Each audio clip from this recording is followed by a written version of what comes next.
Biz artıq ingilis dilində hisslərimizi daha aydın, daha çox vurğu ilə biruzə verə bilərik keçdiyimiz qaydalara əsasən.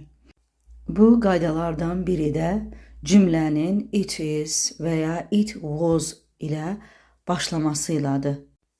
Cümlə it is və ya it was ilə başlayanda biz o fikrin məhz kim tərəfindən və ya o hərəkətin, hər hansı bir hadisənin məhz kim tərəfindən, məhz necə olduğu, burada məhz sözünə diqqət edək, məhz necə olduğuna diqqət yönəltmək istəyirik, vurğulamaq istəyirik o hissəsini, cümlənin, fikrin, hadisənin. Onda bizə bu quruluş lazım olacaq. Nümunələrə baxaq, daha aydın başa düşmək üçün. Məsələn, demək istəyirik ki, bu işdə mənə məhz John kömək etdi. Başqa birisi yox, məhz John. Yəni, Johndan başqa mənə heç kim kömək eləmədi.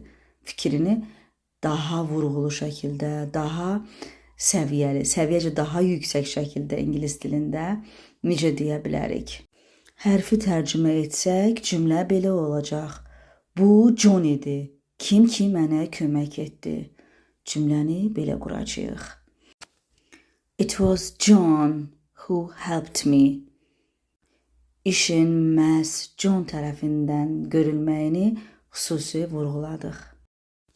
Və ya demək istəyirik ki, məni xoşbəxt edən yalnız musiqidir. Sadəcə musiqidir və ya belə bir cümlə. Məni bu həyatda bir şey xoşbəxt edir, o da ki, musiqi. Eyni cümlələrdir. İngilis dilində bunu necə ifadə edə bilərik? Vurğulu şəkildə, emosional şəkildə. Eyni zamanda daha peşəkar şəkildə. It is music that makes me happy. Vurğulamaq istədiyim hissəni it is-lə əvəz elədim. Çünki vurğulamaq istədiyim hissə məhz o hissə idi. Və ya belə bir cümlə. Ehtiyacım olan bir şey var, o da ki istirahət.